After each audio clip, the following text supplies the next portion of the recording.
Bem, o sistema francês de amortização é onde o mutuário, né, a pessoa lá que pegou o dinheiro emprestado, tá? Obriga-se a devolver o principal mais os juros em prestações iguais e periódicas, tá? Então, o que, que acontece? Você pega um dinheiro emprestado e diz para o banco, olha, eu não vou pagar lá no final não, tá? Eu quero pagar mensalmente, eu quero ir, à medida que o tempo for passando, eu quero ir pagando, porque daqui a um ano vai ser muita coisa para eu pagar, eu não quero, tá? Então eu quero pagar mensalmente. Então mensalmente eu vou pagar um pedaço da dívida e mais uns juros. No outro mês, mais um pedaço da dívida e mais os juros. De forma que no final de um ano, por exemplo, se esse for o período, né, de capitalização e amortização da dívida, ao final do tempo, no final do período, eu zero a minha dívida. A última parcela vai ser o que resta de capital a pagar e os juros que é sobre esse saldo devedor. E aí zera tudo, acabou. Tá? Beleza? Bem, para a gente montar a tabela price, a primeira coisa que a gente precisa fazer, né, é calcular o valor da prestação, porque uma característica do sistema, né, price é de que as prestações elas são iguais, tá? Na tabela price ou no sistema price, a amortização, existe outro sistema de amortização, tá? Tem método hamburguês, né? Tem o sistema constante, de amortização constante, tem o SACRE, tem outros. Você pode até criar um aí se você quiser, tá? Mas o que a gente está fazendo aqui é o sistema Price, né? A tabela Price. E uma característica da tabela Price é de que a pessoa, né, ela paga mensalmente, né, de forma consecutiva e mensal, né, o mesmo valor de prestação. Então, a gente pega lá o valor, já faz todas as aplicações de juros sobre juros, né, que a gente faz uma projeção, e de forma que o valor da prestação ela vai ser igual. Né? Então você vai pegar lá R$ 1.000 e vai pagar em 12 prestações iguais, em 12 parcelas iguais. Tá? Então, como é que faz isso? A matemática para fazer isso é essa que está aí, ó, né? Onde o valor da prestação é igual ao valor presente vezes essa matemática doida que aparece aí, tá? Eu acho que eu não vou querer explicar essa matemática doida, não, tá? Eu vou preferir, né, fazer essa conta por meio da HP, que ela já está toda preparada para isso, e depois, né, ou depois pelo Excel, tá? Bem, a ideia aqui é determinar um valor de prestação que vai ser igual, que ao se pagar isso mensalmente, durante todo o período, a gente consiga amortizar o capital, a dívida, e, além disso, pagar os juros incidentes sobre o saldo devedor anterior, tá? Então, a matemática é essa, tá bom? E, finalmente, nós vamos fazer a nossa prática agora, né? A nossa prática em Excel. E, para isso, eu estou propondo o seguinte, né? Da gente montar aqui uma planilha, né? Que vai ser a nossa tabela price, cujos parâmetros são esses. Né? Imagina que o cidadão fez um contrato bancário, né, de empréstimo ou de financiamento no valor de R$ 10.000, cuja taxa nominal estipulada no contrato é de 12% ao ano, sendo que esse mesmo contrato, né, salienta, né, que a capitalização ela vai ser mensal. Então, a aplicação dos juros vai ser mensalmente. tá? E esse contrato vai ser pago em 24 parcelas mensais. Então, de hoje, né, a cada mês, durante 24 meses, né, a pessoa, né, o cliente do banco lá, o tomador do recurso, vai pagar mensalmente, religiosamente, uma parcela. De forma consecutiva. Então, não é uma agora e outra daqui a 3 meses, depois outra não sei quando, até na 24ª. Não. Vai ser durante aos próximos 24 meses. Mês a mês, tá? De forma consecutiva. E sem período de carência. O que é período de carência? Vai haver contratos bancários, né? Isso acontece muito no sistema financeiro de habitação, onde o banco ele diz o seguinte: olha, eu vou te emprestar o dinheiro agora, eu vou te dar, sei lá, 1 ano de carência, ou seja, vai ficar 1 ano sem pagar, vai pagar a primeira prestação só daqui a 1 ano, depois vai ficar um certo tempo pagando a cada 3 meses, e depois vai passar a pagar, sei lá, a partir do segundo ano, do terceiro ano, vai pagar mensalmente. Tá? Pode haver um contrato assim. O problema é que no período, né, de carência, a aplicação dos juros ela não fica suspensa. Os juros continua comendo ali, continua aplicando. Tá? Mês a mês, mês a mês, mês a mês. O pagamento é que vai acontecer 1 ano depois, ou seja, a primeira amortização vai acontecer 1 ano depois. Então, período de carência não é suspensão de juros. Tem gente que pensa isso, pelo incrível que pareça. Tem gente que pensa que carência nesse período aqui não precisa pagar juros, não. Não precisa pagar prestação, mas juros vai acumular. Vai acumular juros sobre o saldo devedor. E sabe onde acontecia muito isso? Né? Sabe onde acontecia muito isso? E deu um problema danado, né? Eu não sei se a Edna aí lembra disso, o Márcio, né? Era um sistema financeiro de habitação há 30, 40 anos atrás. Né? Na época, antes de 95, né, quando a inflação aqui no Brasil estava correndo solta, né, hiperinflação, quem ia na Caixa Econômica fazer o financiamento do seu apartamento, da sua casa, né, tinha dificuldade de pagar. Né? Como o salário ele recebia, né, um reajuste, e depois, no dia seguinte, os preços já aumentavam demais, né? Então, o que o governo, na época, né, ou os governos, né, na época fizeram? Atrelar o reajuste do contrato ao reajuste do salário, tá? No primeiro momento, pô, legal, show de bola, beleza, né? Então, se o meu salário aumentar 20% esse mês, a prestação só pode aumentar 20%. Show de bola. Tá dando para pagar, já separei o dinheiro, né? Show de bola. Agora, e se a inflação, por exemplo, na hora de calcular a composição dos juros para fazer a aplicação, né, desce lá, por exemplo, 25%, mas o teu salário só aumentou 20%. E agora? Aumenta só 20%. Mas o problema é que os juros corretos seria de 25%. Esses 5% aí, né, vai ser calculado, e era calculado. Só que era calculado e somado ao saldo devedor. E aí chegava, depois de 20, 30 anos da pessoa pagando lá fielmente lá as prestações da habitação, o que ela descobria? Que não tinha terminado de pagar. Se ela tivesse pago os juros devidos mensalmente, no final de 30 anos, acabou.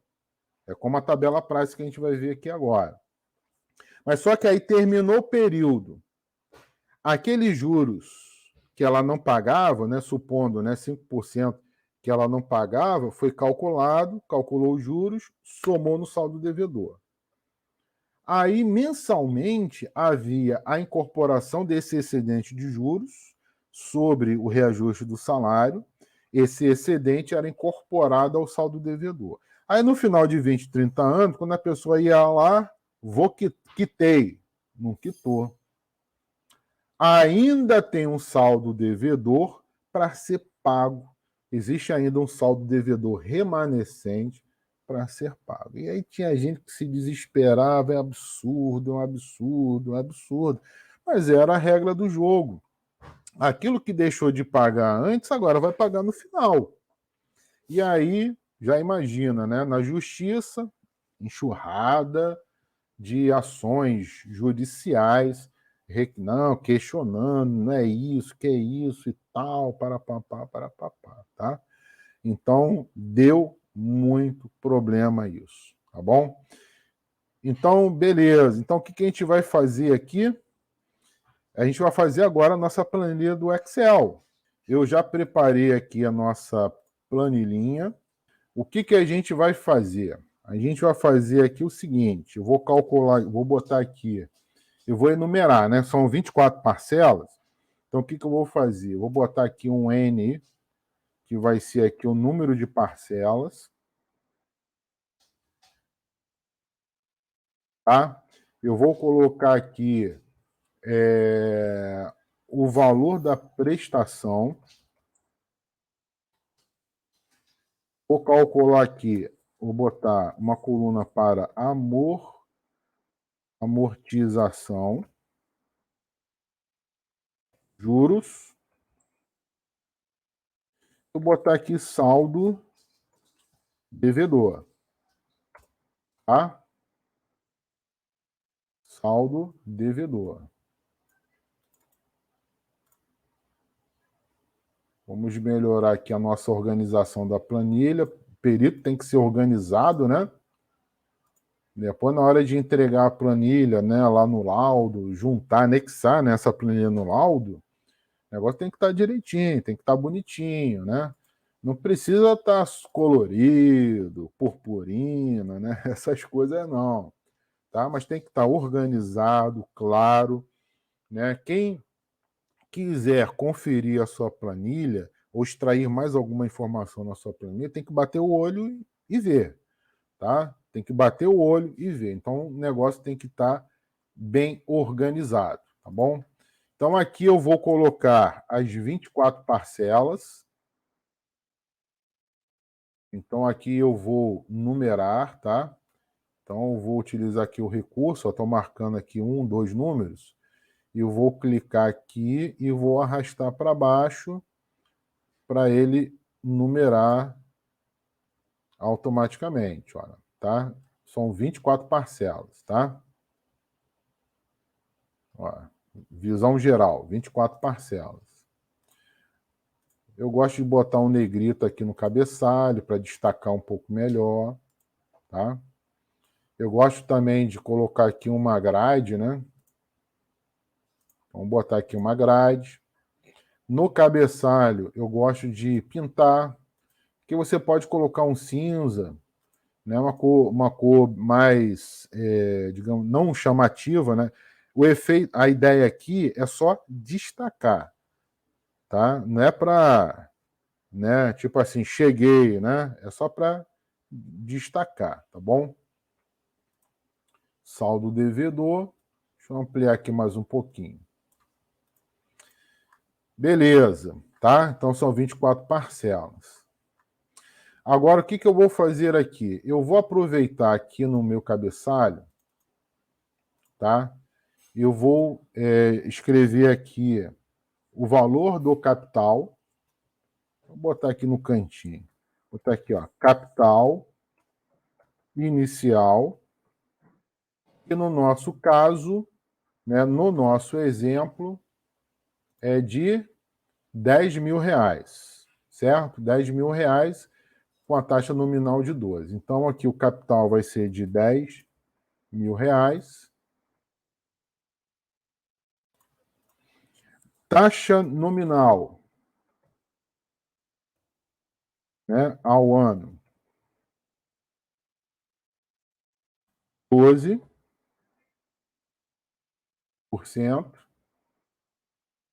E aí a gente vai calcular aqui a taxa efetiva ou taxa proporcional, tá? Vai ser, já vou fazer a primeira, digamos assim, fórmula aqui, né? Deixa eu dar um zoom aqui melhor para vocês verem, né? Então, ó, aqui eu já vou fazer a primeira fórmula, vou pegar 12 e vou dividir por 12, que são 12 meses. Eu quero achar a taxa mensal, uma vez que a gente sabe que a capitalização é mensal. 0,1, vou formatar aqui em percentual, 1% ao mês. Tem que botar colocar esses indicativos, tá? Ao ano, ao mês, que é para a gente saber, né? Ficar bem claro, bem evidente que o valor é ao mês, né? A taxa é ao mês, ao ano, ao bimestre, trimestre, o que for. Vou acrescentar aqui, né, o número de períodos. Vou botar aqui o número de parcelas. Vai ser 24 parcelas, né? Vou tirar aqui a formatação que eu tinha colocado. 24 parcelas. Ok? Deixa eu ver aqui. Agora, o que está faltando? A gente calcular a prestação, né? Então, vou calcular aqui a prestação, né? O valor da prestação. Aqui no Excel, ele não vai chamar prestação, ele vai chamar pagamento, tá? Ele vai chamar de pagamento. Então, lá na nossa ferramenta de função, tá? Deixa eu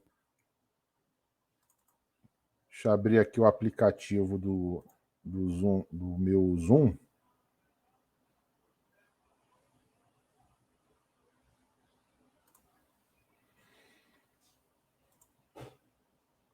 Bem, aqui em cima, ó, tem, ó, função, tá? Inserir função. Então eu vou clicar aqui e ele vai abrir aqui, né, as funções, e eu vou escolher a minha. Então eu quero a função do grupo de financeiras e eu vou procurar aqui a função relativa ao pagamento.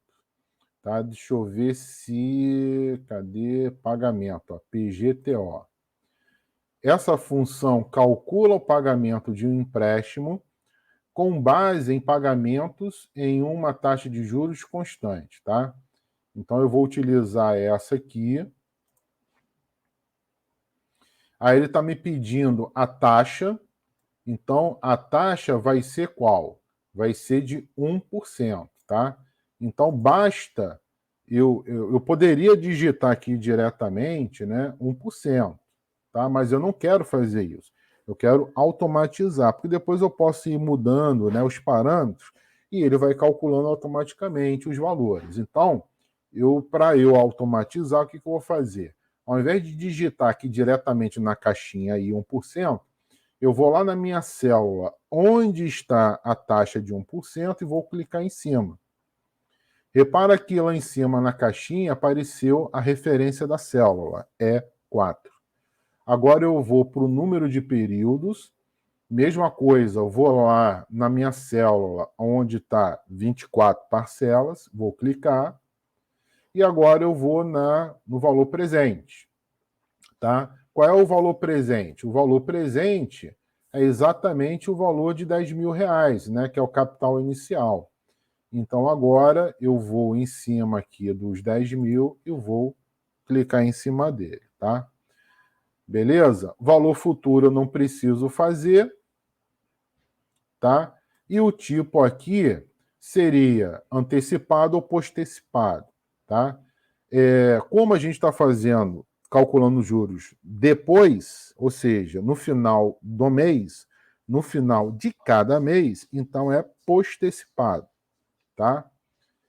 O pagamento é depois, é no final do período. Então, nesse caso aqui, o pagamento é no início, né?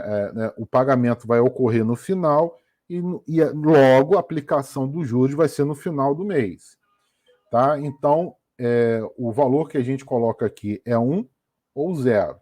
O 1 significa pagamento no início do período e o 0 significa pagamento no final do período. Então, como eu vou pagar no final dos 30 dias, é 0, tá? Então, aqui eu posso digitar 0 ou digita nada, porque na ausência ele já interpreta que é 0 e ele já entende que você está aplicando juros ou fazendo pagamento ao final do período, tá? Agora, o que eu vou fazer? Vou, basicamente, aqui, clicar em OK, tá? Cliquei em OK, e aí ele vai me calcular, né, o pagamento de R$ 471. O que significa isso? Significa o valor da parcela, tá? Agora eu vou formatar a minha célula, né? Vou clicar lá em cima, ó. Tá vendo aqui? Eu vou clicar nos 3 zerinhos para fazer a separação de milhar e colocar os centavos no final. Então virou R$ 470,73, tá? Na verdade, na matemática aqui do Excel, né, não é 73 centavos, é 73 ou 72 e um monte de coisa, né? A casa decimal aqui é infinito, tá? Mas aqui na apresentação ele está apresentando 73. Eu nem vou arredondar, vou deixar do jeito que está aqui, que é para nós, lá no final da nossa planilha, dar tudo certinho e a gente verificar com o último pagamento que vai zerar a dívida da pessoa, tá? E outra coisa que no início aqui da célula ele botou menos, tá? Que é a explicação que eu dei antes, né, na outra live, que é o seguinte, né? A ideia aqui da matemática financeira é a ideia de fluxo de caixa. Então, se em algum momento você está botando 10 mil, em outro momento você vai receber as parcelas, tá? Nesse caso aqui, na visão da pessoa que está pegando empréstimo no banco, o que ela fez? Ela recebeu 10 mil, ou seja, mais 10 mil, e agora mensalmente ela vai pagar R$ 470,73. Então, se num primeiro momento ela recebeu 10, agora ela vai pagar R$ 470,73. Então, agora vai diminuir o caixa dela, tá? Então, por isso que aparece esse menos aí, tá bom? Para a gente resolver isso, tá? Basta você multiplicar por menos 1, tá? Mas, de qualquer forma, do ponto de vista assim, da matemática financeira, fica incoerente, tá? Porque se você recebeu 10, agora vai pagar 470. E a ideia é justamente essa, tá? Bem, mas de qualquer forma, o que a gente vai fazer? Agora a gente vai dar sequência, né, à nossa tabela price, tá? A única coisa aqui que eu acabei esquecendo de fazer é que antes do mês 1, a gente vai criar aqui um mês 0, tá? Que é o período inicial, tá bom? Para ficar coerente. Então aqui vai ser, na verdade, o tempo 0. E no tempo 0, ou seja, no momento do empréstimo, qual era o nosso saldo devedor? O saldo devedor era de 10 mil reais, tá bom? 10 mil reais. Então, no momento 0, né, antes do início do mês, o valor, a dívida era de 10 mil reais. Bem, na tabela price, as prestações mensais serão iguais, como a gente já falou. Então, aqui, o que eu vou fazer? Eu vou digitar igual, vou digitar agora um menos, justamente para trocar o valor dos 470, que é para trazer aqui para a tabela com valor positivo, tá? Então, o valor da prestação é de 470, tá bom? Bem, eu vou pegar esse valor e vou repetir até o final, uma vez que a pessoa ela vai pagar R$ 470,73 até o final dos 24 meses. Isso considerando que a taxa de juros ela é pré-fixada. Então, no momento da assinatura do contrato, já se sabia qual era a taxa de juros e já se sabia que o valor da prestação era mensal, constante e tinha o mesmo valor, tá? Se a taxa de juros for pós-fixada, aí já muda completamente a figura, tá?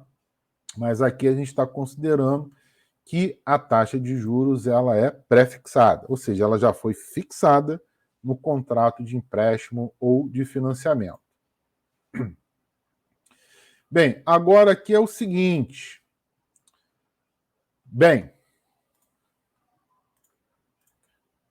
deixa eu organizar aqui, né? Vamos dar uma organizadinha aqui. Deixa eu vir aqui na execução, vou tirar essas outras linhas, vou deixar tudo branquinho aí, tá? Aqui eu também gosto de dar uma organizada, até para trabalhar melhor, né? Aqui, ó, tá? Show de bola. Bem, agora o que a gente vai fazer, pessoal? A gente vai fazer o seguinte, aqui, nesse momento zero, não vai ter nada. Né? Aqui não vai ter nada. No primeiro mês, tá? No primeiro mês, já vai ter o pagamento da primeira parcela.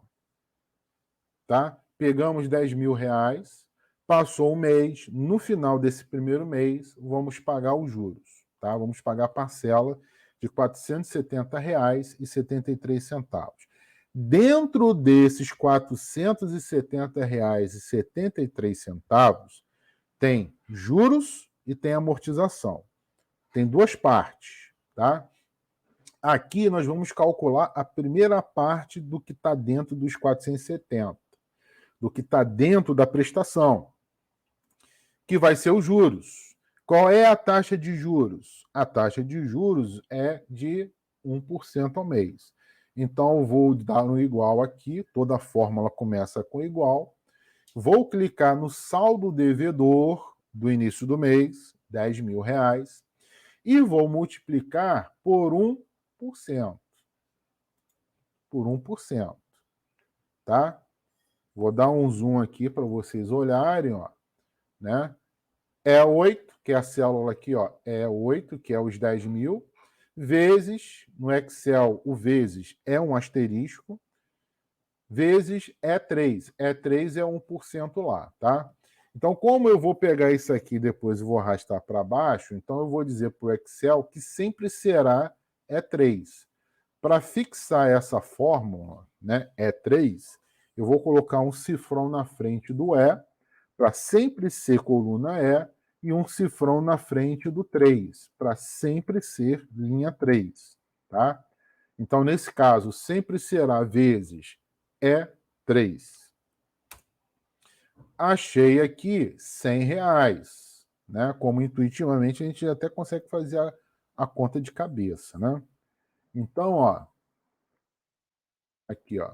Então vai ser, ó, 1% de 10.000 vai dar R$100. Logo, o valor da amortização vai ser a diferença. Então, vou clicar em igual, 470 menos R$100. A amortização vai ser de R$370,73.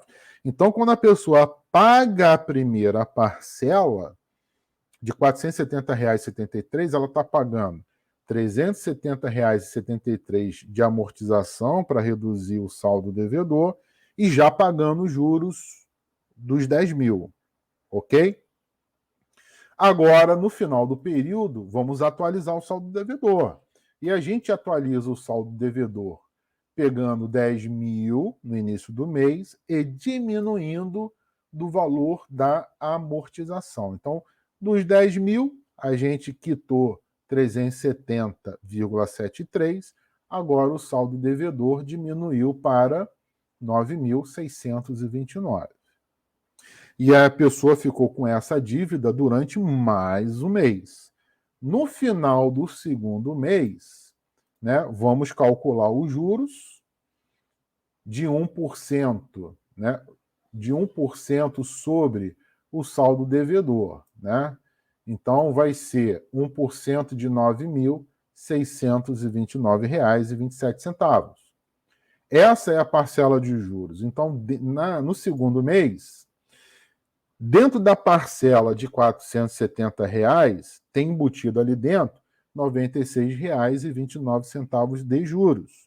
Logo, o que vai sobrar para amortizar vai ser 470,73 menos os juros.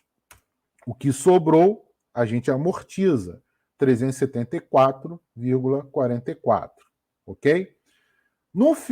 Efetuando o pagamento da segunda prestação, o saldo devedor vai diminuir, porque se a gente pagou a segunda prestação, e aqui a gente está partindo do princípio que a pessoa está pagando a prestação, tá? Então, ao pagar a segunda prestação, o saldo devedor diminui de 9.629,27, diminui 374,44 e vai para R$ 9.254,82, tá? Vou fazer mais um mês aqui, que é para a gente fixar bem, tá, o conceito. No terceiro mês, a pessoa ficou devendo R$ 9.254,82. Ao final do terceiro mês, ela vai pagar juros sobre esse saldo devedor.